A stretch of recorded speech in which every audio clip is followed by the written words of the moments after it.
अस्सलाम वालेकुम व्यूअर्स, ताली चट्ठा स्मार्ट सिटी के चैनल से आज काफ़ी इन्फॉर्मेटिव वीडियो है लाहौर स्मार्ट सिटी को लेकर। काफ़ी क्लाइंट पूछ रहे थे चट्ठा भाई प्लॉट सिलेक्शन करने का क्या तरीका कार है, हमारे पोर्टल पे हम एक्टिव नहीं है क्या, फिर भी हम प्लॉट सेलेक्ट कर सकते हैं या नहीं। और इसके अलावा जो अब हम पोर्टल पे जाते हैं तो वहाँ पे हमारा किसी पे स्लैब 2 शो हो रहा है, स्लैब 3, तो ये क्या चीज़ है। और अगर हम प्लॉट सेलेक्ट कर लेते हैं तो क्या उसके बाद हम चेंज कर सकते हैं या नहीं कर सकते। इसके अलावा जो सिलेक्शन है वो कब तक जारी रहेगी और जो ओवरऑल बैलेटिंग होनी है उसकी क्या डेट है, और अभी जो प्लॉट सेलेक्ट हुए हैं अगर हम सेल करने चाहते हैं या हम परचेज करने जाते हैं तो क्या उसकी प्राइसेस वगैरह है। और अगर हम प्लॉट सेलेक्ट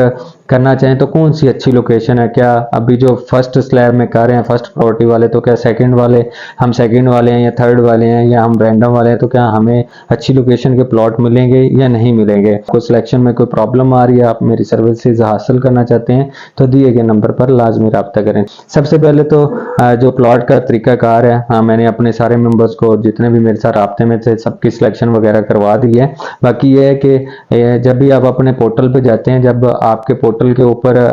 एक्शन के ऊपर रिफ्रेश के नीचे अगर स्लैब 1 आ रहा है तो आप 22 जनवरी से लेकर 28 जनवरी तक जो है वो सिलेक्शन कर सकते हैं। अगर आप पोर्टल से नहीं कर पा रहे तो आप मेरे साथ रब्ता करें, मैं आपकी सिलेक्शन जो है वो करवा दूंगा। बाकी जिनके स्लैब 2 आ रहा है उनका कुछ क्लाइंट कहते हैं जी हमने तो पेमेंट्स भी सारी क्लियर की हुई हैं फिर हमारा क्यों स्लैब 2 में आया, तो वो कंपनी ने बोला हुआ है कि जिनकी पेमेंटें सितंबर से पहले क्लियर हुई थी, कि कुछ मेंबर्स ने तो नवंबर में की, किसी ने दिसंबर में की, तो उन्होंने जिसने पहले पेमेंट्स की थी उसको उन्होंने पहले राइट ऑफ सिलेक्शन का जो है क्राइटेरिया दिया है। अगर किसी के स्लैब 2 आ रहा है तो वो अपनी सिलेक्शन जो है वो 29 जनवरी से लेकर 4 फरवरी तक करवा सकता है। और अगर किसी का बिल फर्ज स्लैब 3 आ रहा है तो वो अपनी सिलेक्शन जो है वो 5 फरवरी से लेकर 17 फरवरी तक करवाएगा। और जिनके पास नॉन चॉइस है बिलफर्ज, ऐसे भी कुछ क्लाइंट हैं जिनके मैसेजेस कॉल्स आ रही थी चट्ठा भाई मैंने तो फुल पेमेंट की हुई है तो मेरे पास स्लिप नहीं है, ये एक्नॉलेजमेंट स्लिप क्या होता है। तो ऐसे लोग होते हैं काफ़ी जिनको बिल्कुल पता नहीं होता, या बाकी सोसाइटीज़ का उनको तरीका का पता होता है बट लाहौर का नहीं उनको पता। ऐसा है कि लाहौर में आपको एक बैलेटिंग के लिए एक्नॉलेजमेंट स्लिप का होना ज़रूरी होता है, ठीक है, चाहे वो रैंडम बैलेटिंग की हो चाहे वो चॉइस वाली की हो। अगर आपने फुल पेमेंट भी की है, अगर आपके पास बैलेटिंग की एक्नॉलेजमेंट स्लिप नहीं है तो आप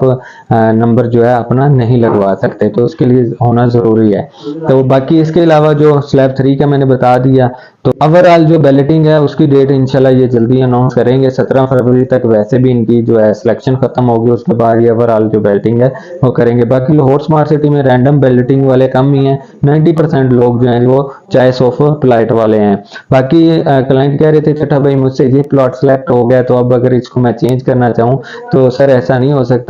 जो इनका आईटी का डिपार्टमेंट है उसमें वो कंफर्मेशन पहले आपसे मांगते हैं कि अगर आपने ये प्लॉट करना है तो ओके है, इसके बाद आप चेंज नहीं कर पाएंगे, तो वो उसी तरह है कि आप बाद में उसको चेंज नहीं कर सकते। बाकी जो है आपके प्लॉट वो माशाल्लाह सबको ही अच्छी लोकेशन के मिलेंगे, कि चाहे सेकंड स्लैब वाले हैं, थर्ड वाले हैं या रैंडम वाले हैं। जो इनका आईटी डिपार्टमेंट है वो बड़े तरीके के साथ इनको जो प्लॉट की सिलेक्शन है वो करवा रहा है। इस दफ़ा आपने देखा होगा कि ज़्यादा जो इनका सिस्टम है वो भी क्रैक नहीं हुआ था, क्योंकि आईटी वाला जो है वो थोड़ी थोड़ी जो स्ट्रीट्स हैं उनको ओपन करता है और उसमें यह है कि सबको अच्छी जगह पे जो है वो अकोमोडेट कर रहा है। बाकी इसके अलावा जो 2.5 मरला कमर्शियल की भी बैलेटिंग है, 4 मरला की भी है, 4 मरला एग्जेक्टिव की भी है। मेन इन्होंने जो इन्वेंट्री है वो मेन रोडों के ऊपर, बुलेवार्ड के ऊपर वो इन्होंने कमर्शियल की रिजर्व की हुई है, मेरे ख्याल से वो नहीं करनी चाहिए थी। जबकि जो रेजिडेंशियल प्लॉट है जैसे इन्होंने ओवरसीज 1 के अंदर और एग्जेक्टिव 1 के अंदर स्मार्ट विला के लिए इन्वेंट्री रिजर्व की थी, तो इस दफ़ा इन्होंने कोई खास इन्वेंट्री रेजिडेंशियल में नहीं रिजर्व की, जबकि कमर्शियल की जो है और तकरीबन 90% जो है वो इन्होंने रिजर्व की हुई है। और मेरे ख्याल से वो इनको देने चाहिए थे क्लाइंट्स को, क्योंकि जो 2.5 मरला कमर्शियल है या 6 मरला कमर्शियल है एग्जेक्टिव का वो बहुत ही एंड पे जाके है, तो इनको कहीं सेंटर मीडिएट में भी ऑप्शन देने चाहिए थे। बाकी ये तो ओवरऑल बैलेटिंग के हवाले से था। बाकी जो सेल परचेज है अभी, चूंकि मैंने पहले भी बताया था कि आगे जो सेल परचेज होगी वो प्लॉटों की होगी, फाइल्स का जो सिलसिला है वो खत्म हो जाएगा। अभी जो मार्केट में चीजें कोट होती हैं, 7 मरला का जैसे प्लॉट है वो 6-7 लाख प्रॉफिट डिमांड करते हैं, और जो आपका 5 मरले का प्लॉट है उसका भी जो प्रॉफिट है वो जितना ओवरसीज का रेट है 1 का, इसी तरह ओवरसीज 2 का भी इसी तरह ये रेट जो है वो डिमांड करते हैं। बट उस तरह से अभी लोग वेट कर रहे हैं